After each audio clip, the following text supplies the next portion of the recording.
안녕하세요, 박병훈입니다. 박수 치시려면 확실하게 치세요. 근데 마이크 목소리 원래 이렇게 나오는 겁니까? 이게 정상이에요? 아니, 그게 아니라 제가 쓰던 저기 다른 데서 이렇게 할 때 마이크하고 좀 소리가 달라서. 이게 정상인가요? 예, 알겠습니다. 제가 주로 경매 강좌는 마이크 안 잡고 그냥 촬영 안 하고 주로 했었는데, 여기서는 또 촬영을 한다고 그러네요. 뭐 등록하신 분들은 꽤 되신다는 것 같던데, 오늘 첫날 그렇게 많이 안 오신 것 같은데, 첫날부터 이렇게 좀 첫날이 중요하죠, 사실. 뭘 하든 간에. 그래서 첫날 좀 오시면 좋은데 안 하신 것 같아 가지고요. 자, 여러분들 뭐 교재는 다 지급 받으셨죠? 그쵸? 그거는 제가 이제 강의용 자료로 쓰려고 이것저것 좀 필요한 내용들 해가지고 편집해 놓은 거고요. 자, 여기 뭐 우리 담당자분 말씀 들어보니까 이 과정은 초중급 과정이고, 심화 과정을 요거 끝난 다음에 이어서 한다, 이렇게 안내를 해드렸다고 하더라고요. 그래서 저는 지금 제 강좌 2호 강좌를 아무것도, 경매에 대해서 아무것도 모르시는 분들, 그분부터 해가지고 중간급 정도 되시는 분들까지 아울러서 다 하는데, 강의 수준은 기초로 해가지고요, 아무것도 모르신 분들 위주로 해가지고 할 겁니다. 그러면서 굳이 우리가 기초, 중급, 고급 이렇게 따진다 그러면 중급 수준까지 여러분들이 올라갈 수 있도록 강의를 목표를 가지고 할 겁니다. 제가 이제 말하는 이제 중급이다 그러면 뭐 우리가 이제 수업 시간에 자세히 얘기를 하겠지만, 경매 그러면 이제 법원 경매를 얘기하죠. 법원 경매. 이제 법원 경매에서 저는 적어도 기초를 탈피한, 즉 중급 정도 된다고 하려면 자기 혼자 스스로 가서 주택 정도는 낙찰을 받을 수 있는 정도가 되면 된다, 저는 이렇게 생각을 합니다. 그래서 우리 여기 42시간 과정으로 제가 알고 있습니다. 42시간 과정 끝났을 때 여러분들이 하다못해 아파트 정도는 혼자 스스로 권리 분석하고 가서 낙찰을 받을 수 있도록, 누군가에게 수수료를 주지 않고도 혼자 가서 할 수 있도록 하는 게 목적이에요.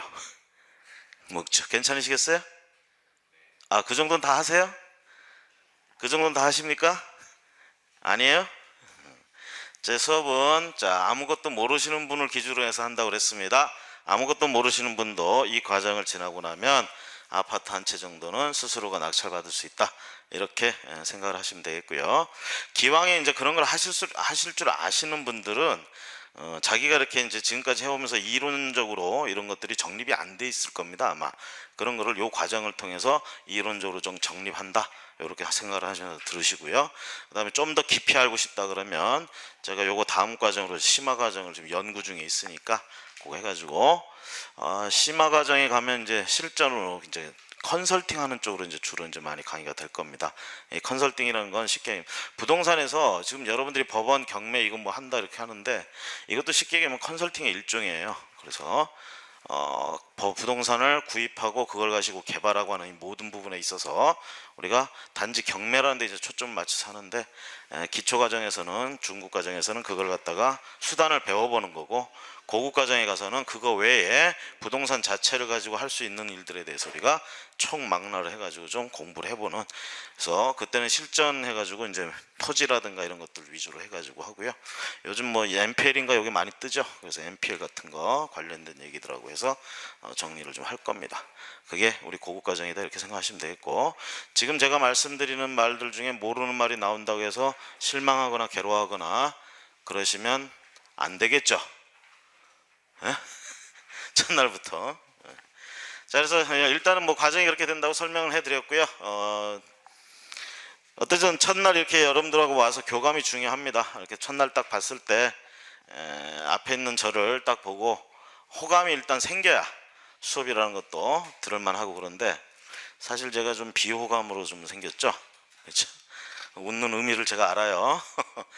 제가 좀 잠깐 제 소개를 하면요, 저는 2000년대 초반에 이제 들어와서 저도 공인중개사 자격을 취득하고 중개업 일을 하기 전에 경매 관련 일들을 좀 하다가 결국은 중개업소 이제 하나 차리고 이렇게 좀 지내다가 누가 이제 강의 제의가 들어와 가지고 경매 강좌를 처음에 강의를 시작을 했어요.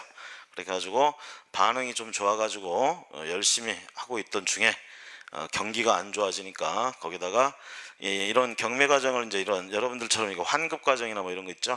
재직자 취업 과정 뭐 이런 것들로 이제 주로 했었는데 정부에서 경매 강좌는 그런 거를 지원해 줄 수가 없다.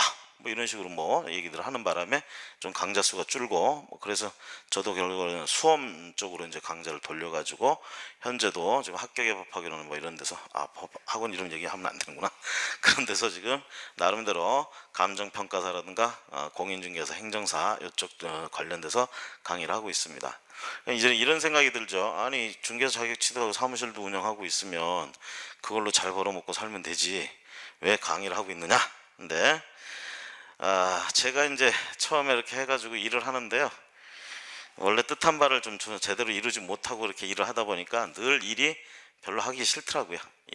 이쪽 일이 별로 하기 싫은데 뭐 그렇게 해서 낙이 없이 이렇게 지내다가 누군가 강의 제안해가지고 강의를 해봤더니 너무 좋은 거예요. 앞서 이렇게 떠들고 있으니까 그게 이제 딱 저한테 맞는 것 같아. 사람들하고 이렇게 대화도 하고 뭔가 알려드리고 제가 알고 있는 걸 뭔가 알려드리고 이런 것들이 너무 좋더라고요. 그래서 본업은 제껴놓고 주로 떠들러 다니는데 이렇게 초점을 맞추고 있습니다. 그리고 이제 초반에 이제 2000년대 초반부터 해가지고 경매 관련되는 회사들 좀 다니면서 나름대로 뭐랄까 입찰부터 해가지고 명도까지 해서 전반적인 걸 저 두루두루 이제 배운 거죠. 사실 돈 받고 직장에서 이제 배우면서 그렇게 이제 일을 했고요. 그런 경험을 토대로 해가지고 이제 보니까 부동산을 매수하고 하는 데 있어서 즉 장만한다 우리가 이렇게 얘기하죠. 취득한다. 이럴 때 주로 좀 싸게 취득할 수 있는 방법이 뭐가 있을까? 이렇게 따져봤을 때 경매만 한 게 없더라. 이런 판단하에 좀 강좌를 하게 됐고요. 그래서 여러분들한테 그 경매라는 절차라든가 뭐 이런 부동산에 대한 얘기들을 하고자 여기 와 있습니다. 그래서 다른 데서도 뭐 강의를 좀 하고 있다고 좀 제가 자랑을 좀 한 거고요. 그리고 경매 강좌 요거를 이제 하고 학원에서 또 보니까 뭐 민법 강좌도 좀 해달라고 해가지고 또 이제 준비 중에 있는 것 같은데 어쨌든 그렇게 있습니다.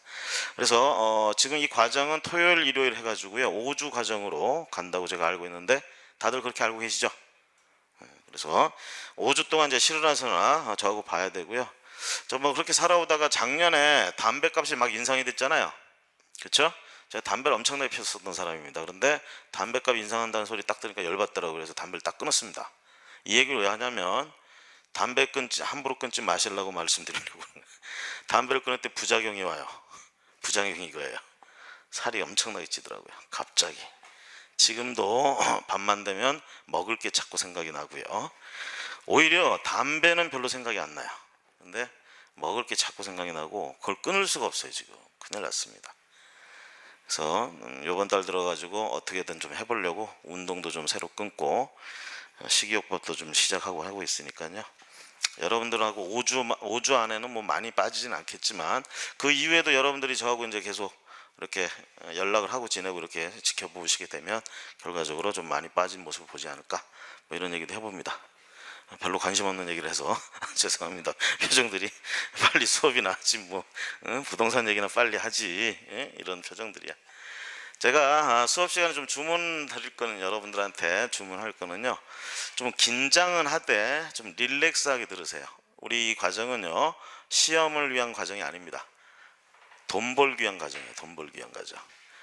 돈 벌기 위한 과정을 너무 시험 공부하듯이 하면 안 되고요. 그렇다고 해서 긴장의 끈을 너무 놓게 되면 나중에 어떻게 되죠? 한 방에 망하죠. 그렇죠? 그래서 긴장은 하되 릴렉스하게 편안하게 우리가 들으시라는 얘기입니다. 뭐 들으면서 뭐 줄치고 필기하고 사실 이런 거 해도 나중에 안 보잖아요. 사실 보십니까?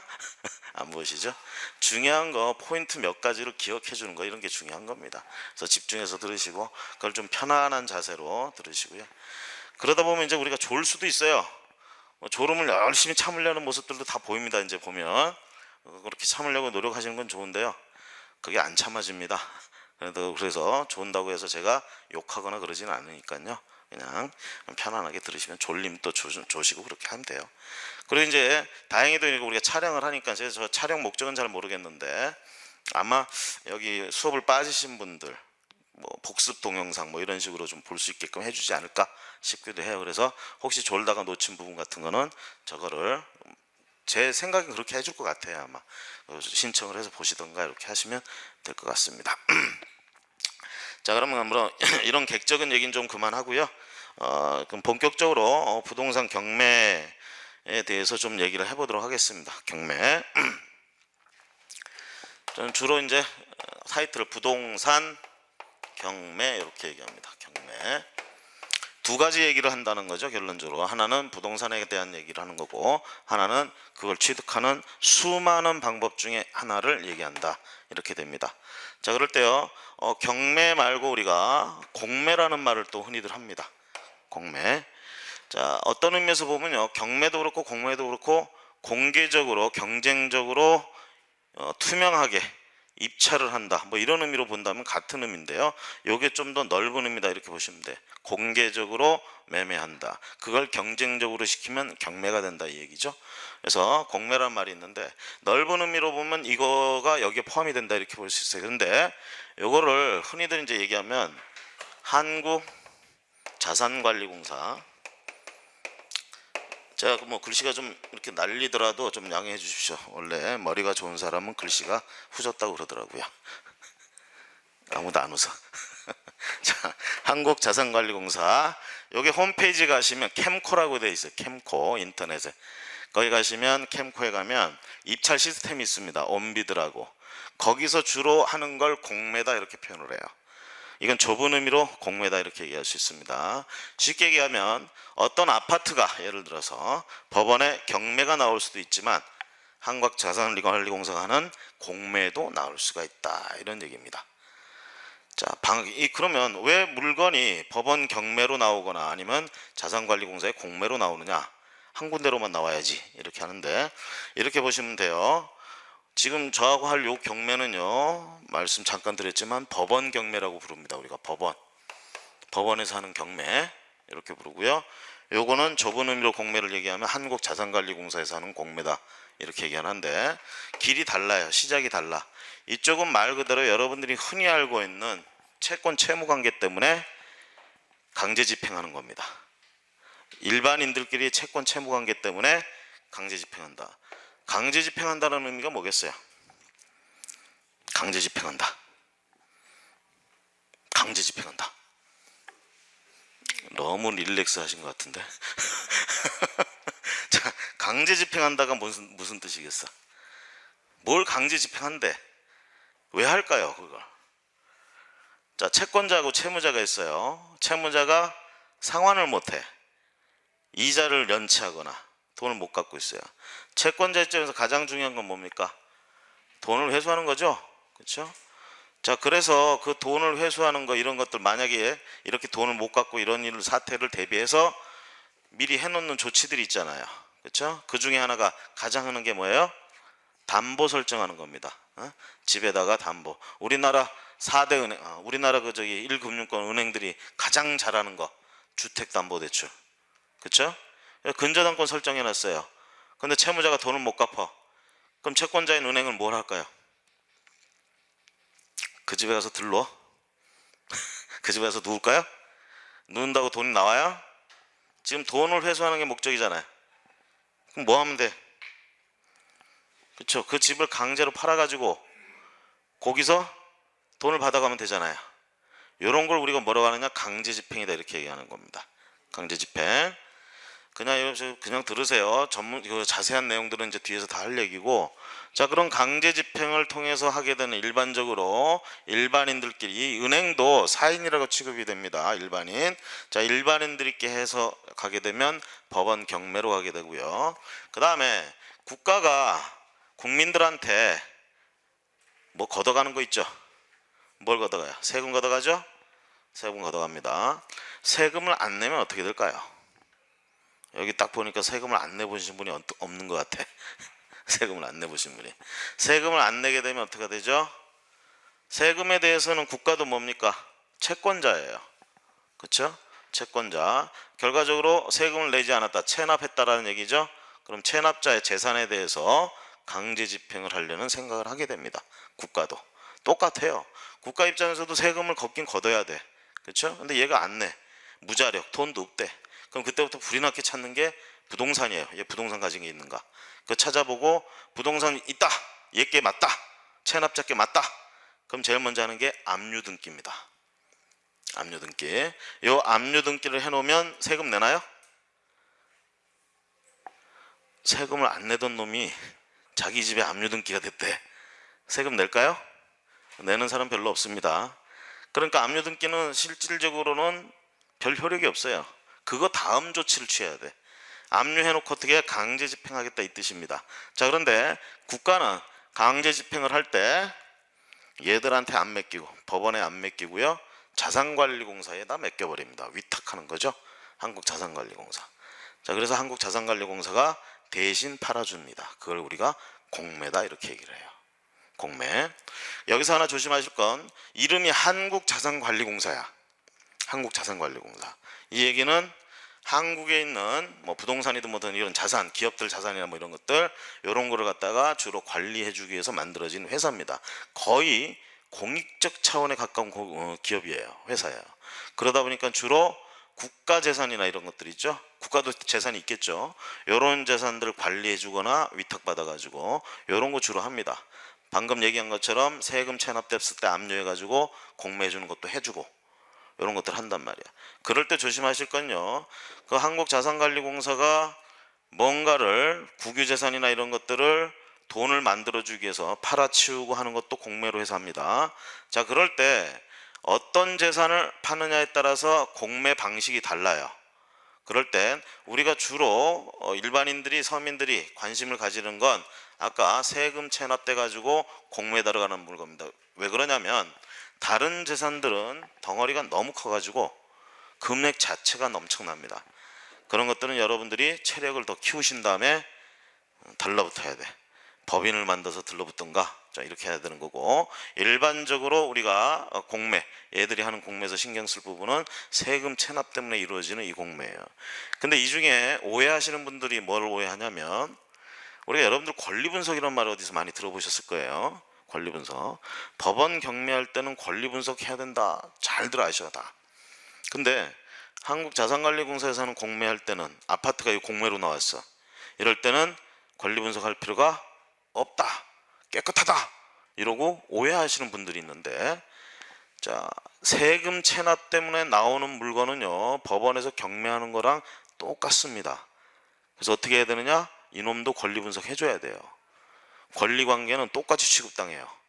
그렇기 때문에 이 공매 들어간다고 해서 그냥 자산관리공사만 믿고 돈만 내면 될 거야 이렇게 잘못 생각하고 들어가면 피해를 볼 수도 있다라는 얘기예요.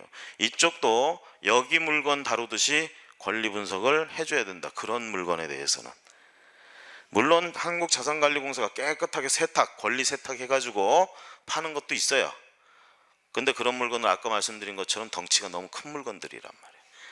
그거는 여러분들이 체력을 더 키워서 붙어야 되는 물건들이고, 우리가 흔히 관심을 가지는 뭐 주택이라든가 상가 건물, 토지 이런 것들, 토지도 그 뭐 가격이 좀 되는 토지들, 우리가 건드려 볼 만한 토지들, 이런 토지들은 여기서 할 때 마찬가지로요 권리 분석 해줘야 된다 이런 얘기입니다. 이런 얘기.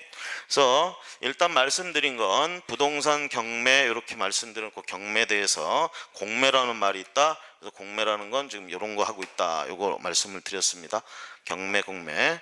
자, 우리나라에서는 이제 법원 경매를 하고 있다. 법원 경매. 요걸 위주로 이제 우리는 수업이 진행이 될 거고요. 법원 경매. 자, 그러면 제가 이렇게 써놓고 지금 두 가지 얘기라고 그랬어요. 하나는 부동산에 관한 얘기, 하나는 경매에 관한 얘기. 이렇게 얘기했습니다. 그럼 경매는 법원 경매는 부동산을 취득하는 수많은 수단 중에 하나라고 말씀을 드렸어요. 부동산을 취득하는 수많은 수단들, 가장 일반적인 게 뭡니까? 매매 같은 것들이죠. 매매. 자, 그런 매매를 개인과 개인이 하는 것이 아니라 공개적으로 경쟁시켜서 하는 경매다 이렇게 얘기를 합니다. 그러면서 주로 우리는 경매라고 얘기하는데, 법원 경매라고 얘기하는데 대개는 입찰이라는 표현을 많이 써요. 입찰. 여러분들이 이제 경매 그러면 혹시 이제 이쪽 분야에 전혀 문외 아니신 분들은 그냥 경매 그러면 예를 들면 저기 영국이나 이런데 뭐 소도비나 뭐 이런 데 가보면 뭐 해요? 여기들 옛날 물건들 이런 거 경매로 하잖아요. 어떻게 합니까? 얼마 있어? 그러면 이렇게 손 들고 뭐 이렇게 뭐 팻말 들고 이렇게 하잖아요. 그죠? 요런 걸 정확히 얘기하자면 호가경매라고 합니다. 호가경매. 자, 요거를 이제 딱 떠올리시는데, 우리나라는 법원 경매가 이름은 경매라고 붙었지만 좀 그 방식하고 달라요. 입찰 방식이다 이렇게 얘기를 합니다. 입찰 방식은 어떻게 하는 거냐면, 봉투에다가 내가 조건을 써가지고 봉투에 넣어서 내는 거예요. 그 봉투를 내면 나와 같은 경쟁자들이 있겠죠. 이 사람들의 봉투를 전부 열어가지고 조건을 비교해봐서 조건이 가장 센 놈 거를 낙찰해준다 이렇게 되는 겁니다. 여기서 조건은 대부분 뭐냐면 금액이에요. 가장 높은 금액을 써냈을 때 들어간다라는 거. 물론 우리가 낮은 가격을 써내서 1등이 되는 그런 입찰도 있어요. 그런 입찰, 공사 수주할 때 뭐 그런 것들 입찰. 우리 저기 뭐 조폭영화나 이런 데 보면 건설사들이 단합해 가지고 입찰 들어가고 하는 이런 옛날에 뭐 그런 안 좋은 것들 있잖아요. 자, 그런 것들이 다 입찰 방식으로 하는데, 법원 경매도 우리가 말은 경매라고 하지만 입찰 방식으로 합니다. 그러면 과거에 보면 요 입찰 방식이요, 과거에 보면 여러 번 바뀌어 왔어요. 어떤 식으로 바뀌어 왔냐? 말 그대로 아주 옛날에는 우리도 호가경매 했었어요. 호가경매 아주 옛날에 법원에서 호가경매. 호가경매는 어떻게 하느냐? 자, 하루에 법원에서 경매 처리하는 물건 굉장히 많겠죠, 하루에. 그리고 법원에서 경매하니까 전국적으로 어떤 법원에서 경매를 하느냐? 지금 여러분들 서울에 보면 서울 서초동에 가보시면 서울에 지방법원이 있습니다. 그렇죠? 그리고 서울 고등법원 있고요, 대법원 있어요, 서초동에. 거기 이제 지방법원이 하는데, 그 지방법원을 뭐라고 부르냐? 우리가 중앙지방법원이라고 부릅니다. 그 외에 서울은 4개가 더 있어요, 지방법원이. 동부지방법원, 서부지방법원, 남부, 북부 해서 동서남북, 그리고 서초동의 중앙 5개. 서울만 해도 5개야. 지방에 가면 각각 지방법원들이 있어야 되겠죠. 광주지방법원 뭐 이런 것들. 자, 이런 지방법원들 단위로 뭘 하느냐? 경매가 진행이 돼요. 그 법원에 가보면 경매를 진행하는 팀이 여러 개가 있어요. 그 팀을 뭐라고 부르냐? 1팀, 2팀 이렇게 안 부르고 1개, 2개, 3개 이렇게 불러요. 경매 1개, 경매 2개. 이게 팀이야. 그럼 이 한 팀당 배정되는 경매 건수가 100건 정도가, 하루에 처리할 양 100건 정도가 배당이 돼요, 경매팀이. 그럼 한 팀이 매일 경매를 하는 게 아니라 거의 한 달 단위로 움직인다 이렇게 보시면 돼요. 그러면 한 지방법원 안에 경매 15개까지 있어. 15개 팀이 하루에 한 팀씩 돌아가면서 하면은 15일 지나가죠. 그렇죠?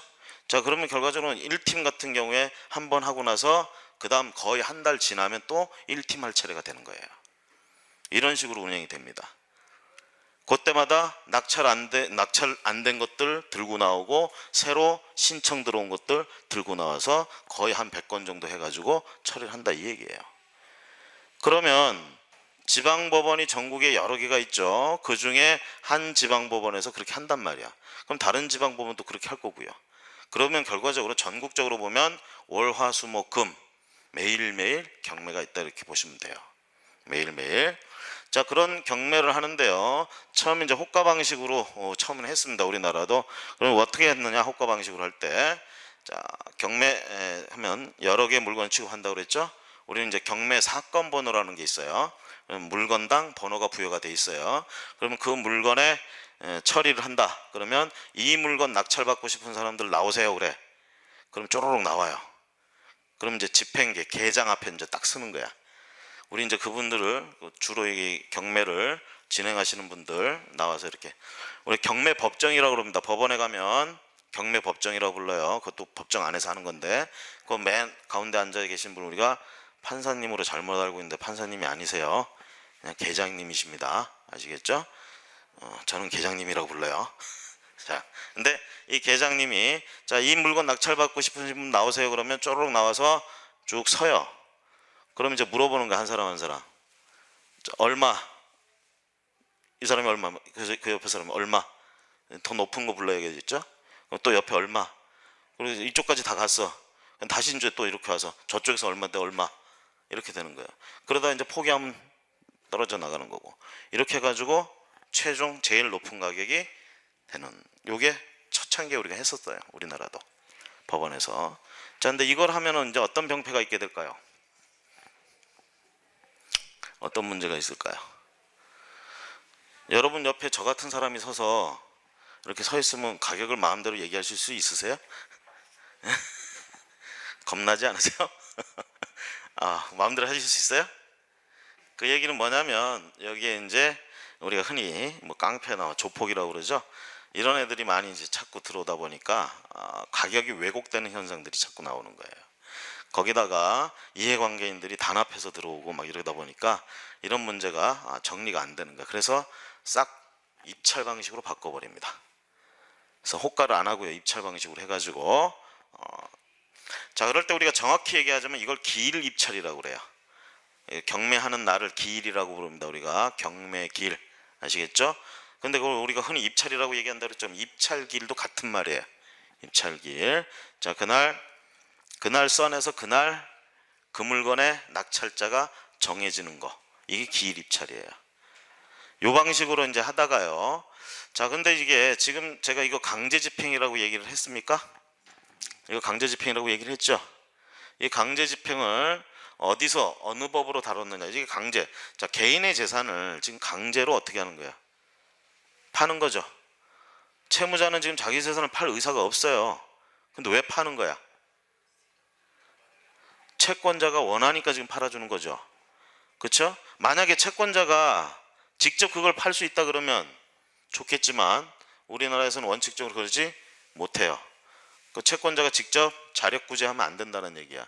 법원의 힘을 빌려야 되는 거. 법원에다 지금 청구한 거예요. 대여금 반환 청구 소송에 승소 판결을 받아가지고 판결 정본에다가, 판결문 정본에다가 집행문을 부여받아가지고 경매 신청한다. 우리가 이렇게 얘기를 해버립니다. 고개를 끄덕이시는 거 보니까 실력들이 대단하신 것 같은데, 이 말을 다 알아드신 거예요 지금? 저 이 말을 이해하는데 몇 년씩 걸렸습니다. 자, 어쨌든 그렇게 집행문을 부여해서 경매를 신청을 하면 경매가 진행이 돼, 법원에서. 자, 채권자가 맞고 그 채권자가 원했단 말이에요. 그래서 채무자의 재산을 강제로 팔아주겠다. 누구의 뜻에 반해서? 채무자의 뜻에 반해서 강제로. 그러다 보니까 보세요. 자, 대한민국은 개인에 대한 자유, 즉 재산권에 대한 자유가 있는 나라입니까? 없는 나라입니까? 있는 나라죠. 어디에 보장돼 있어요? 헌법에 보장돼 있죠. 헌법에서는 민주공화국이라고도 얘기하지만 대한민국 국민의 기본권이 뭐가 있는지도 쭉 열거해 놨어요. 그 중에 재산권도 기본권에 들어가요. 그럼 재산권, 그거는 자기가 알아서 하는 거야. 사유재산을 인정하는 나라고요.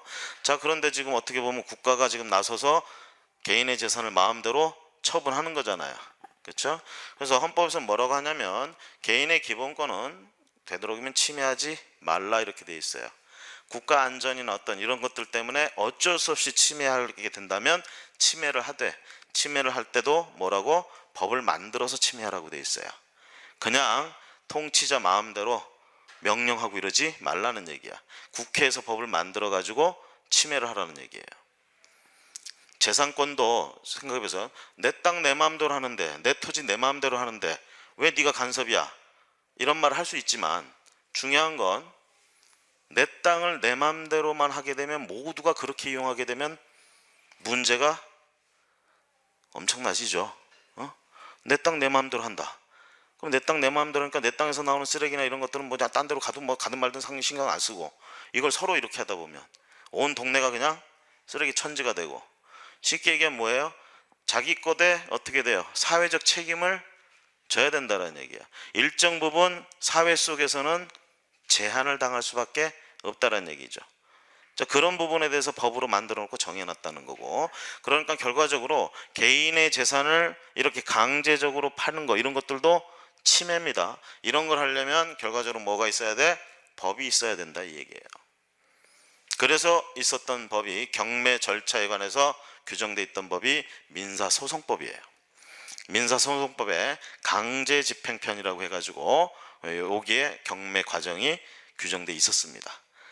그러다가 2000년대 들어와 가지고 대폭적으로 민사소송법을 손질합니다. 그러면서 강제집행을 손질을 하게 돼요. 왜? 모순되는 게 많았어요. 과거에 보면 우리가 주택 같은 경우에 임차인들 있죠. 임차인들이 포지션이 좋은 경우에 임차인들이 장난치는 바람에 경매가 딜레이되고 이런 상황들이 벌어질 수 있는 절차상의 모순 이런 것들이 있었단 말이야. 그래서 민사소송법에 있던 강제집행변을 뚝 띄어가지고 민사집행법이라고 이름을 붙이면서 따로 법을 하나 만듭니다. 그러면서 그 법에서 이제 경매 얘기를 또 하게 되는 거죠. 그러면서 과거에 그런 모순되는 부분들을 정리하면서 자, 요 입찰 방식으로 하던 거를 다시 세 가지 방식으로 경매를 할 수 있게끔 또 바꿔줍니다. 그럴 때 세 가지 방식, 호가 방식을 부활시켰어요. 그래서 일부 뭐 간단한 것들은 호가 방식으로도 할 수 있게끔 규정해놨고, 그 다음에 늘 하던 거 기일 입찰 하는 거고요. 그 다음에 부활된 게 기간 입찰이야. 기간 입찰. 지금 아까 여기서 공매 얘기 잠깐 했는데요. 공매, 한국자산관리공사에서 하는 공매는 대개 저 기간 입찰 방식입니다. 그래서 여러분들 무슨 응모하거나 이럴 때 보면 기간 정해놓고 응모하죠. 응? 응모하고 그럴 때. 그럼 또는 어디 원서 쓰고 회사에 원서 쓰고 그럴 때 언제까지 보내고 이렇게 하잖아요. 그리고 언제 날짜 정해가지고 그날 뭐 면접을 한다든가 이렇게 결정해서 발표하고 이런 식으로 하잖아요. 이걸 우리가 이런 방식을 기간 입찰이라고 하는 거야. 마찬가지로 법원에서 그렇게 법을 뚝 띄어서 하나 만들면서 이렇게 입찰 방식을 세 가지 할 때 기간 입찰 방식을 새로 신설을 했다는 얘기입니다. 이게 들어오니까 뭐가 좋으냐면 생각해 보세요. 여러분들 요즘 제주도 땅이 좀 핫하죠? 응? 제주도 땅. 제주도 가고 싶다. 그죠? 제가 한 15년 전에 제주도가 참 가고 싶었어요. 제주도에서 살고 싶었어요. 투자했어야 되는데. 그죠? 투자했어야 되는데. 그냥 거기는 나중에 노년에 가서 살아야지 이러고 말았어요. 지금 근데 난리가 났죠. 그죠? 자, 서울에 있는 사람이 제주도 지방법원에 법원 경매 물건이 나왔어요. 그걸 낙찰 받으려면 어떻게 해야 되느냐? 그렇죠. 제주도 가야 돼요. 가기 싫으면 대리 써야 돼요. 1588에 좌우가 똑같아가 아니라, 그렇죠? 대리를 세워서 해야 된단 말이야. 안 갈라면, 그렇죠? 자, 그런데 이 기간 입찰 방식이 생기면 어떻게 되느냐? 우편으로 보내버리면 돼요. 그렇죠? 우편으로 입찰 표하고 이걸 작성해서 보내면 된다. 그래서 이 제도가 하나 들어왔다는 거. 그래서 지방에 있는 물건들은 기간 입찰제로 하는 게 많습니다. 지금. 그 다음에 서울에 있는 거는 여전히 기일 입찰로 대부분 하고 있고요. 호가 경매는 할 수 있게는 해놨는데 아직도 거의 이용이 안 되고 있다. 주로 동산 경매에서는 이제 호가 경매가 많이 이루어지고 있어요. 동산 경매. 지금 우리가 부동산 경매인데 동산도 경매합니다. 왜? 동산도 그거 잡고 돈 빌려주고 하잖아요. 그죠? 처음에는 사실 잡고 돈 빌려준 게 아니지. 돈 빌려주고 나서 안 갚으니까 잡으러 가는 거죠. 여러분들 드라마에서 많이 보셨잖아. 어디 부자가 망할 때 보면 우르르 사람들 와가지고 딱지 붙이고 가죠. 노란 딱지. 예? 그 압류 딱지예요. 그게 동산에다 막 붙여, 에어컨에도 붙이고 막 그냥 붙인다고. TV 같은 데 딱딱 붙이고. 그럼 이제 그 나중에 결국은 채무자가 돈을 안 갚으면 결국은 그 붙여놨던 거 압류의 뜻으로 붙여놓은 거예요. 그거 사용하면 안 되죠. 나중에 일정 잡아가지고 경매 들어가 버립니다. 그럴 때요, 동산 경매는 동산이 있는 곳에서 합니다. 그래서 이제 그 길이 잡히면 요즘 이제 대법원 사이트 들어가 보면 법원 경매 요 배너가 있죠. 그거 클릭해서 들어가 보시면 거기에 동산하고 부동산 이렇게 둘 중에 들어가게 돼 있어요. 그러면 동산에 가보면 거기 일정들이 쫙 나와요. 나와가지고 언제 몇 날 몇 시 어느 주소 어디 집에서 그 집에 있는 동산 전부 턴다 뭐 이런 거 한단 말이야. 이런 게 동산 경매예요. 그럴 때 이제 호가 경매 많이 하고요. 자, 부동산 경매. 그래서 법원 경매라는 걸 우리가 주로 얘기를 한다. 취득하는데 경쟁적으로 취득한다. 자, 그럴 때 이 경매 절차는 결과적으로 민사집행법이라는 법을 근거로 이루어진다. 이렇게 말씀을 드리고요. 그 다음에 우리가 이제 부동산이라는 거, 요 특성에 대해서 간략하게 몇 가지 좀 설명을 해야 되는데, 시간이 어느덧 좀 쉴 시간이 됐네요. 잠시 쉬었다가 이어서 하도록 하겠습니다.